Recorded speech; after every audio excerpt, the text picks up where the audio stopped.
Hello friends, এই হচ্ছে আমার কাঠগোলাপ।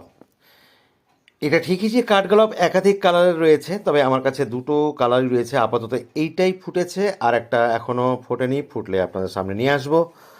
এ কালারটি সাদা, এবং সাদা হলেও এর একটা সৌন্দর্য আছে এবং প্রচুর ফুল হবে তার জানান দিচ্ছে, কারণ প্রত্যেকটি শাখায় প্রচুর কুড়ি চলে এসছে। আগামীতে যখন দেখাবো তখন দেখবেন গাছ ভর্তি থাকবে ফুল।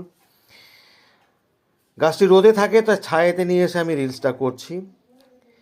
এর একটা মিষ্টি সুগন্ধ রয়েছে, সন্ধ্যাবেলায় এর সুগন্ধ অনুভূত হয়।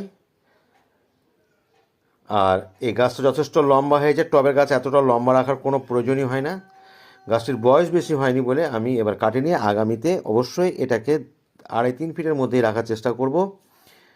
আর গাছের খাবার দেবো, কারণ প্রচুর ফুল নিতে হবে, 10, 26, 26। দরকার হলে আমি পেঁয়াজের খোসা ভেজানোর জল দিই।